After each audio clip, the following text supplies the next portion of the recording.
¿Le ha pasado que desea leer un libro y la sinopsis o una reseña del mismo no le bastan para decidirse? A mí me pasa constantemente y por ello decidí comenzar este canal. En este canal no leo obras completas. Mi objetivo es que usted, como receptor, se haga una idea del estilo de escritura y de historia que se hace manifiesta en cada obra literaria que leo. Así, lo que pretendo es dejar sembrada una semilla y usted decide si se anima o no a leer la obra completa. Espero que disfrute este espacio y que le dé una luz para tomar la decisión de su próximo libro a leer. Hoy, deseo leer para ustedes de la escritora estadounidense Miriam Allen Defoe, Una muerte en la familia. Probablemente uno de los cuentos de Miriam Allen Defoe más reconocidos. Narra la historia de Jared Sloan, un sujeto extraño, solitario, dueño de una funeraria, quien por fin decide formar una familia, sea como sea, incluso si sus integrantes están literalmente embalsamados. Un gran relato de misterio que nos permite entrar en la mente de un sujeto aparentemente ordinario, sin rasgos fuera de lo común, pero que al descender en la secreta quietud de su sótano, como si de algún modo descendiera también a los sustratos más oscuros del subconsciente, expresa su verdadera y terrorífica naturaleza. En este sentido, Miriam Allen Defoe utiliza un recurso formidable, digno de una gran maestra del género para darle una vuelta de tuerca más al relato. Porque, en definitiva, ¿cómo puede haber una muerte en la familia si todos en esa familia ya están muertos? Miriam Allen Defoe nació el 21 de agosto de 1888 y murió el 22 de febrero de 1975. Nació en Filadelfia, Pensilvania. Trabajó durante un tiempo como reportera y en los años 1900 fue una activista y difusora de información a las mujeres sobre el control de la natalidad. También dirigió sus energías en historias de ciencia ficción y misterio, publicando después varias antologías sobre el tema. También se interesó en el crimen histórico y criminales famosos. En 1968 escribió Los verdaderos Bonnie and Clyde. También escribió El misterio de Overbury, que trata sobre los hechos ocurridos en torno al asesinato de Sir Thomas Overbury durante el reinado del rey Jacobo I. Por este trabajo recibió un premio Edgar. En 1949 comenzó a trabajar en la revista The Magazine of Fantasy and Science Fiction, con Anthony Boucher como editor, quien además de escribir, como reza el título de la revista, historias de fantasía y ciencia ficción, también dio importancia al campo del misterio. Gran parte de toda la ciencia ficción que escribió Defoe fue editado en esta revista. Sus historias trataban temas como el peligro de la devastación nuclear, la alineación y los roles sexuales. Más tarde editó sus trabajos en antologías. Defoe murió el 22 de febrero de 1975 en la que fue su casa desde siempre en California. En 2008, la editorial Library of America seleccionó su historia del juicio contra Leopold y Love para incluirla en la retrospectiva de la historia del crimen americano. El famoso director inglés Alfred Hitchcock incluyó un relato suyo, Una muerte en la familia, en su antología Relatos que me asustaron. Y bien, ahora sí, entremos en materia. De la escritora Miriam Allen Defoe, Una muerte en la familia. A los 58 años, Jared Sloan poseía las ordenadas costumbres de un solterón empedernido. A las 7 en punto de la tarde en verano y a las 6 en invierno, apagaba las luces, cerraba la puerta con llave y regresaba a sus habitaciones. Se duchaba, se afeitaba y se ponía una ropa menos ceremoniosa que la que le exigía su profesión. Luego se hacía la cena y fregaba los platos. Terminado esto, dejaba el teléfono en el suelo de su dormitorio, donde estaba seguro que lo oiría si sonaba. Abría la llave de la puerta del sótano y bajaba a pasar la velada con su familia. El anciano señor Shallcross, a quien comprara la casa 20 años antes, había utilizado el sótano solamente como almacén. Pero cualquier hombre joven y con recursos propios durante la época de la Gran Depresión adquirió gran cantidad de excelentes conocimientos y Jared no fue la excepción. Había aserrado, martillado y pintado, y lo que en cierta época fue un sótano, ahora era un amplio y confortable cuarto de estar, con sus altas ventanas y siempre cubiertas con pesadas cortinas. No tenía conocimiento de electricidad, pero había llevado un tubo desde la cocina hasta el viejo candelabro de gas que, como la mayoría de los muebles que había vuelto a pintar y a tapizar, procedía de su atiborrado almacén de cosas viejas que patrocinaba Macmillan. La habitación estaba siempre fría, y en invierno tan helada que tenía que permanecer con el abrigo puesto, pero eso era necesario y ya no lo notaba.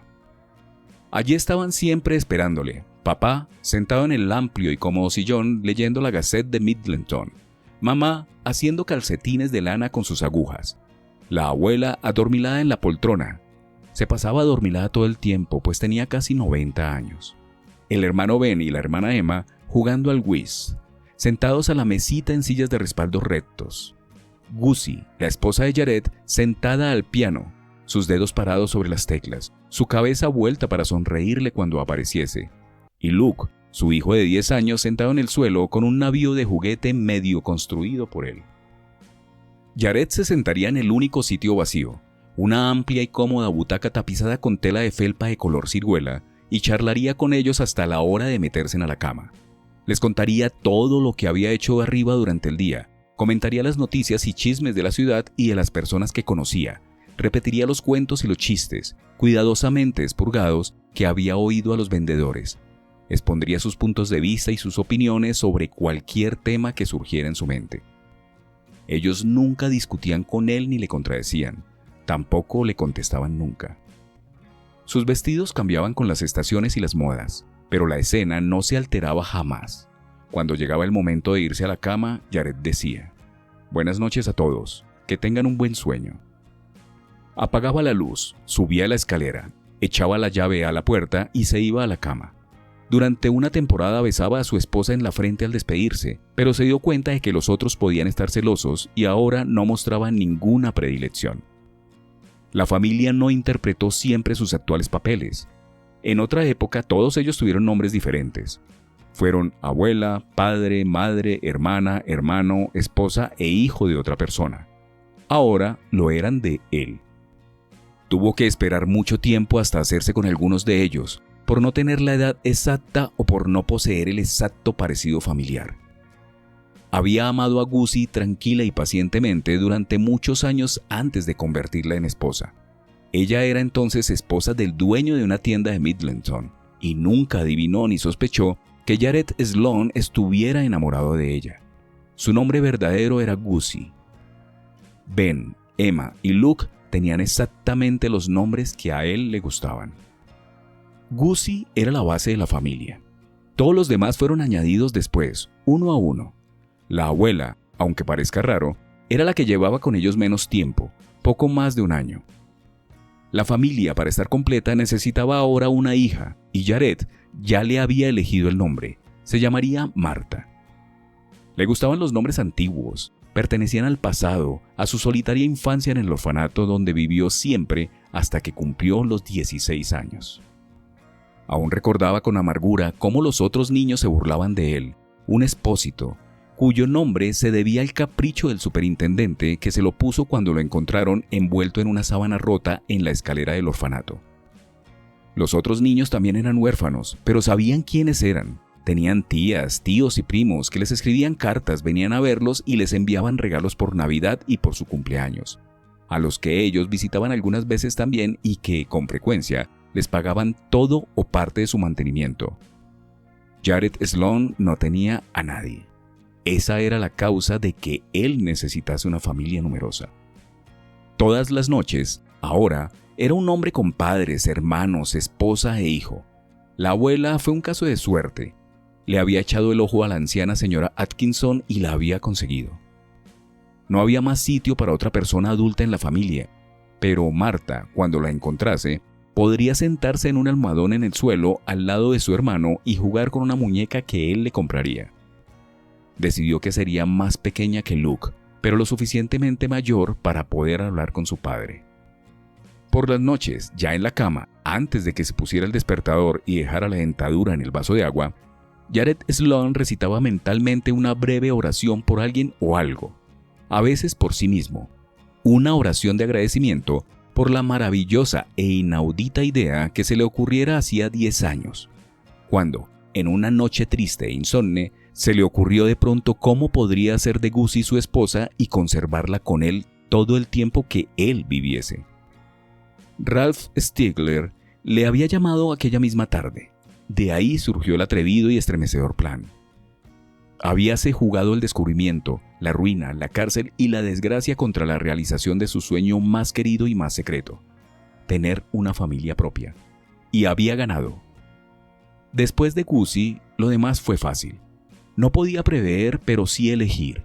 Escogió Middleton por ser una ciudad pequeña, donde no se necesitaba más que un solo hombre de su profesión y podía atender todos los asuntos que se presentaban.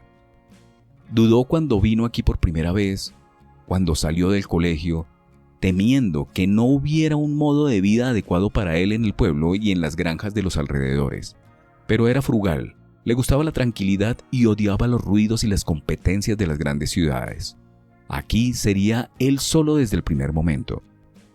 Cuando se enteró por un anuncio en un periódico de que el señor Shallcross quería vender su establecimiento y enseres para retirarse, Jared le escribió. Con gran contento, descubrió que los ahorros guardados a fuerza de duro trabajo bastarían para cubrir las modestas demandas del propietario. En una semana, el negocio cambió de manos. Actualmente, y desde hacía mucho tiempo, era un firme puntual de Middleton. Y si nunca fue socio del casino ni tuvo amigos íntimos, era muy conocido y respetado, y sobre todo por encima de toda sospecha. Todo se hacía siempre como deseaban los familiares del difunto. El entierro salía de la casa del muerto o de su magnificantemente decorada capilla, según ellos lo preferían. Ese fue su principal terror con Gussie, pero todo salió bien. Ralph Stigler prefirió inmediatamente la capilla. Recordaba con pena cómo, algún tiempo después, perdió un espléndido primer candidato para hermano Ben, porque la madre de Charles Holden insistió en que el servicio funerario se hiciese en su granja. El difunto, una obra de arte para un inteligente embalsamador, digno de cualquier funeraria de gran ciudad, yacía vestido con su mejor ropa en su ataúd, rodeado de flores, coronas y velas. Cuando el sacerdote terminaba el oficio, la señorita Hattie Blackstock tocaba el órgano lánguidamente, y luego, a una seña de Jared Sloan, el acompañamiento desfilaba en fila india para echarle la postrera mirada y darle el último adiós. Los parientes desfilaban de últimos. A continuación, todos salían para ocupar los coches que esperaban para acompañar al cadáver hasta el cementerio. Como es lógico, nadie que fuese incinerado en lugar de enterrado podía convertirse en miembro de la familia de Jared. Entonces, era cuando llegaba el momento crucial. Jared recordaba con todo detalle la primera vez, cuando se trató de Gussie, cuando todo dependía del tiempo, de la decisión y de la suerte. Los que transportaban el ataúd hasta el coche fúnebre esperaban para cerrar el féretro. En los entierros de una ciudad, los ayudantes son los que sacan las flores, pero Jared no tenía ayudantes. En aquel pueblo, donde él conocía a todo el mundo y todos le conocían a él, era natural decir: escuchen, no quiero que el acto se prolongue demasiado. Ya es bastante penoso para todos ustedes. Así, pues, he separado las tarjetas de los ofrecimientos de flores. ¿Les importaría, por tanto, trasladar ustedes mismos las flores para ponerlas en los alrededores del ataúd? Mientras tanto, yo cerraré la caja y lo tendré todo preparado para cuando regresen. Si alguna persona hubiese objetado, entonces todo el juego se hubiese desbaratado. Gussie nunca habría podido venir a leer, a hacer punto de media, a jugar a las cartas ni a construir barcos en la gran sala de estar. Pero desde Gussie a la abuela, todo salió bien. En cuanto la última persona volvía la espalda, encorvada bajo el peso de su ramo de flores, Jared actuaba como una exhalación. Rápido sacaba el cadáver del ataúd. Rápido lo depositaba en el diván oculto tras las pesadas cortinas de terciopelo. Rápido sacaba el maniquí, modelo exacto del muerto, cuidadosamente pesado y preparado, y lo metía en el féretro. Rápido cerraba la tapa y la clavaba. Tardaba en total unos 2 o 3 minutos. Cuando regresaba el primer familiar, todo estaba terminado. Nadie supo nunca lo que llevaban al cementerio ni lo que enterraban. Por supuesto, él mismo conducía el coche fúnebre. La funeraria permanecía cerrada con llave hasta que él volvía. Luego, con el último apretón de manos, muestra de agradecimiento y simpatía, se quedaba solo. Una vez dentro, no hacía nada hasta la hora de cerrar. Luego, ya a oscuras, la oficina, la capilla y el resto de la casa, apartaba las cortinas de terciopelo y alzaba respetuosa del diván al nuevo miembro de la familia y lo trasladaba a la habitación preparatoria. Nadie pudo censurarle nunca que el trabajo de embalsamamiento ya hecho no fuera tan bueno como el más exigente que se pueda desear. Pero ahora venía el último toque. El refinamiento extraordinario de su arte, la conservación especial que él perfeccionaba, el maquillaje que aumentaba el parecido familiar, las ropas nuevas que había comprado en un rápido viaje a McMinnville, las ropas que le quitaba a la primera familia, así es como él siempre pensaba de ellos, las guardaba para vestir el próximo maniquí. Si Jared Sloan hubiese sido dado a la frivolidad, cosa que no iba con su temperamento, hubiera encontrado divertido el pensar que, por ejemplo, los últimos atavíos de la primera hermana Emma ocupaban ahora el ataúd del primer papá. Por último, colocaba al nuevo miembro en la postura que había decidido tuviera entre la familia reunida en el salón de estar. Una vez terminado todo, conducía a su reciente adquirido pariente al sótano. No se necesitaba ninguna presentación. Se presumía que los miembros de la familia Sloan se conocían todos. Jared se fue tarde a la cama en esos 7 días de ajetreo. Le costaba lágrimas separarse de la compañía de su aumentada familia e irse a su solitario dormitorio.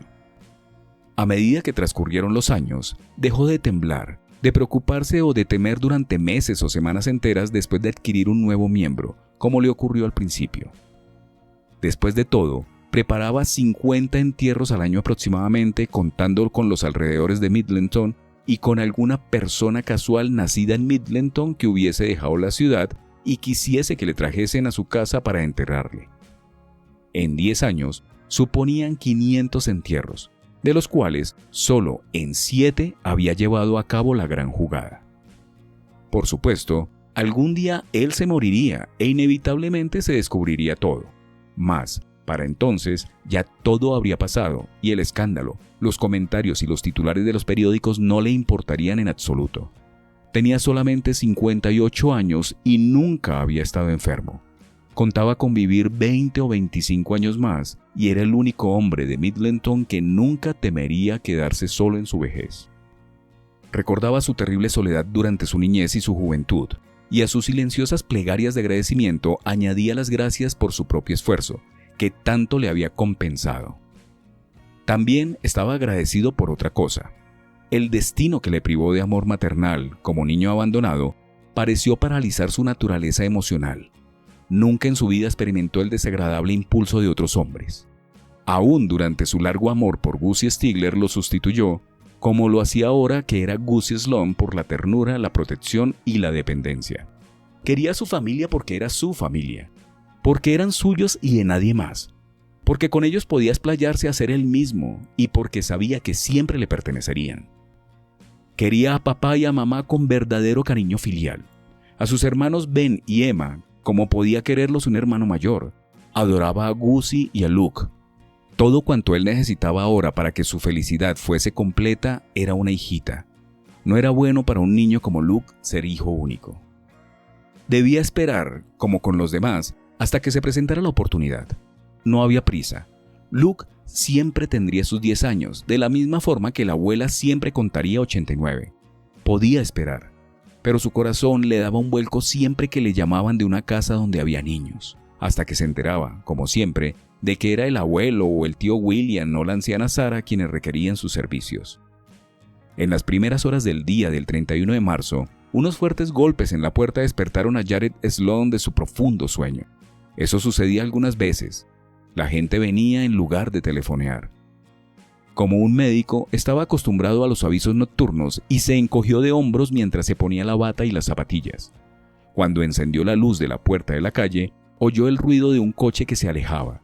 Cuando abrió la puerta, la calle principal estaba oscura y desierta. Entonces sus ojos se fijaron en un pequeño paquete envuelto en una manta que se hallaba a sus pies en el pórtico. Avanzó y lo recogió. Enseguida supo de qué se trataba. Ya en el interior de su casa, lo deshizo y sacó un pequeño cuerpo. La reconoció inmediatamente. Los periódicos habían publicado numerosas fotografías. Era la hija de Manning. Manning había desobedecido las órdenes dadas y avisado a la policía, y los secuestradores se habían vengado brutalmente. Nunca pudo imaginar Jared Sloan los motivos que tuvieron los secuestradores para depositar su víctima en los peldaños de la escalera de la casa de un enterrador del condado, a 400 kilómetros de la ciudad donde vivía la hija del millonario, ciudad perteneciente a otro estado. Probablemente, habiendo escapado con el importe del rescate, se les ocurriría aquello al ver la muestra de la funeraria cuando pasaban por Middleton, y como prueba de humor macabro le habían regalado el cuerpo.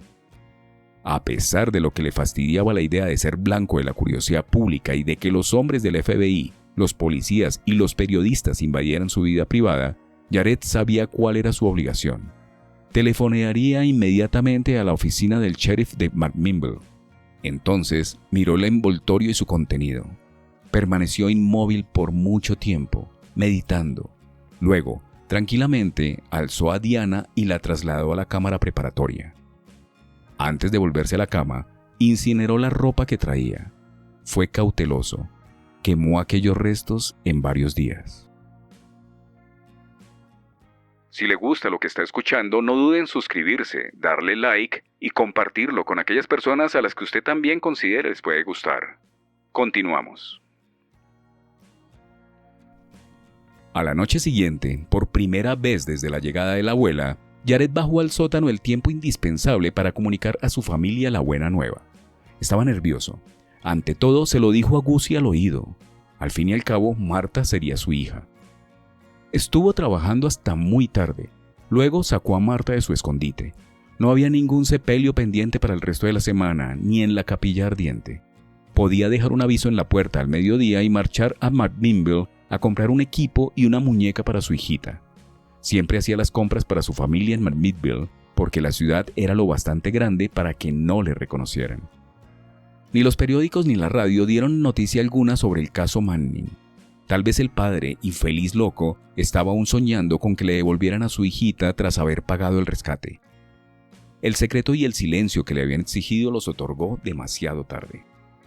Aquella noche, Jared Sloan se acomodó en su sillón tapizado en color ciruela y charloteó alegremente con Marta, colocada en un almohadón junto con su hermano, sonriendo a su madre sentada al piano. La familia estaba completa. Se consideraba el hombre más feliz de la tierra. 3 días más tarde, mientras hacía cuentas en su despacho, se abrió la puerta de la calle y entró un hombre alto y joven que traía una cartera. Jared preparó su expresión para saludar a un vendedor y no a un cliente. «¿Señor Sloan?», le preguntó cordial el joven. Jared asintió. «¿Puede usted atenderme unos momentos?». «No hay nada que me haga falta por ahora, gracias». «¿Que le haga falta? Oh, no. No soy un vendedor». Abrió la cartera y enseñó una placa y una tarjeta. Investigador. Su nombre era Ennis. Jared dio un bote en su sillón, apretando los brazos para ocultar el repentino temblor de sus manos. Ennis se sentó frente a él sin esperar que le invitara. «Se trata del cuerpo de la hija de Manning», dijo tranquilo. Jared había conseguido dominarse ya. Miró a Ennis con el ceño fruncido. «¿La hija de Manning? ¿La que secuestraron? ¿La han encontrado?» «Todavía no, señor Sloan». El hombre miró a su alrededor, recorriendo con la vista el pequeño y limpio despacho y fijándola después en el dueño de la funeraria, correctamente vestido de negro. Pareció desconcertado. Luego se inclinó hacia adelante confidencial. «Tal vez haya algún error», dijo. «Aún no se ha hecho público, pero hemos detenido a un hombre altamente sospechoso». «Bueno, espero que se pudra en la cárcel. Si alguien asesina así...» «¿Asesina?». «Usted habló de un cuerpo». «Efectivamente. Bien, seré claro con usted, señor Sloan. Ese hombre hace ya 2 días que está en nuestro poder y ha empezado a hablar. En realidad, para serle franco, tenemos una confesión completa. Y nos dijo que el 30 de marzo pasó por Middleton con el cuerpo en su coche y lo dejó en el pórtico de la funeraria que se halla en la carretera principal. Nos dijo también que en la muestra se leía el nombre de Sloan. Nadie dejó en el pórtico de mi casa nada la noche del 30 de marzo, dijo Sloan con firmeza. Y era verdad. Eran las 3 menos cuarto de la mañana del 31 de marzo.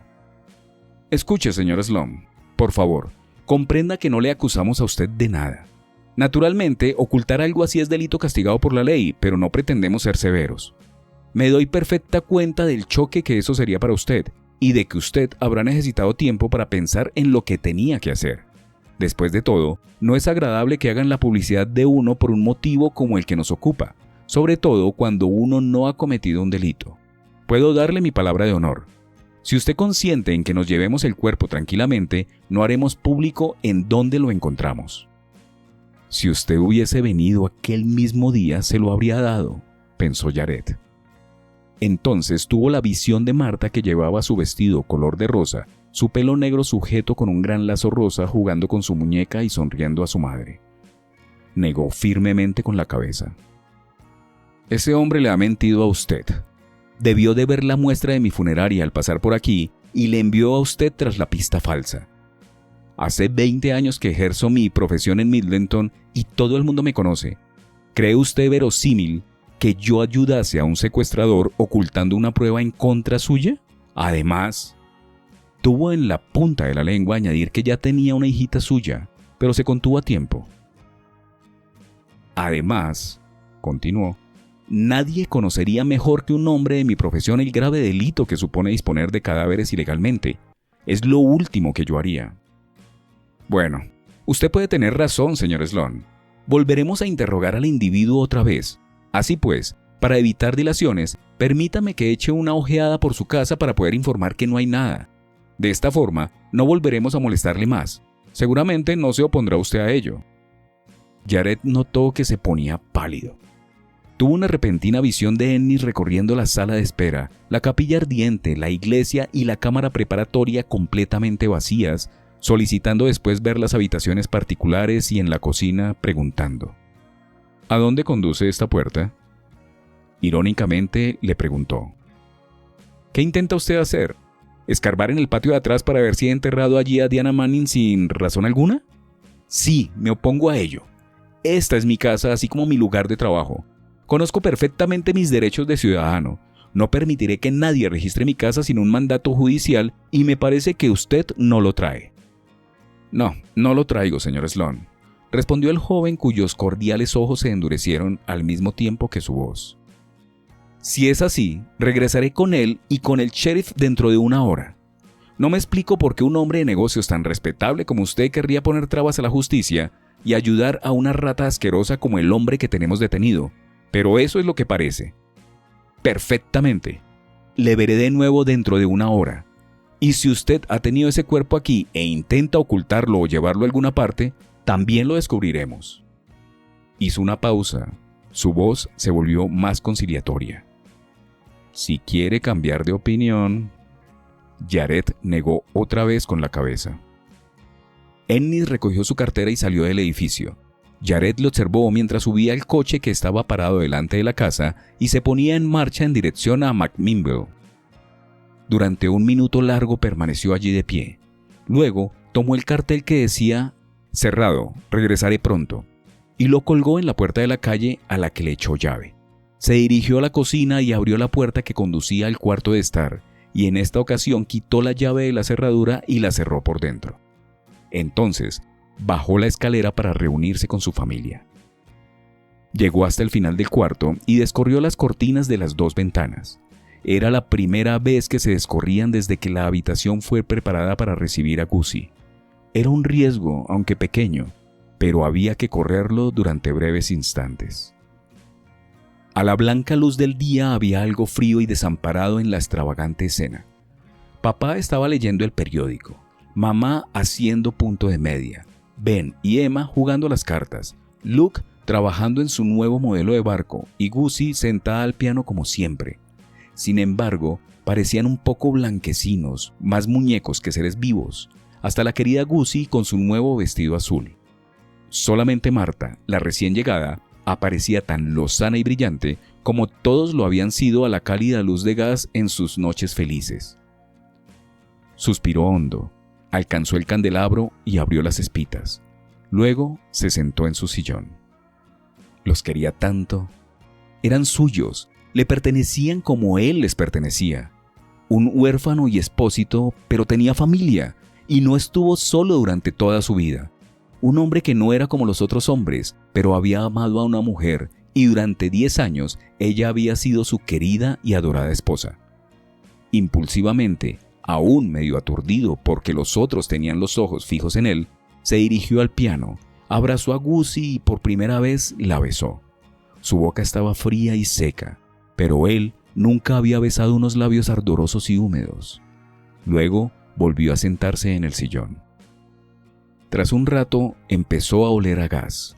Era gas natural, pero si por descuido se dejaba abierta la llave, causaba la muerte a las personas vivas. Cuando empezó a notar que las olas de aturdimiento flotaban sobre él, comprendió que la habitación estaba llena de gas. No debía esperar hasta que estuviera completamente atontado. Metió la mano en el bolsillo de la chaqueta, sacó una cerilla y la encendió restregándola en la suela de su zapato. Con estas palabras damos fin a este impactante cuento. Espero lo hayan disfrutado. Nos escuchamos en la próxima. Espero haya disfrutado esta lectura. En este canal puede encontrar muchos más fragmentos de diversas obras literarias. Puede escucharme en YouTube o en su plataforma de podcast favorita en mi canal Fragmentos, Lecturas para Escuchar. Mi nombre es Jimmy Alberto y es mi placer leer para usted. Nos escuchamos en la próxima.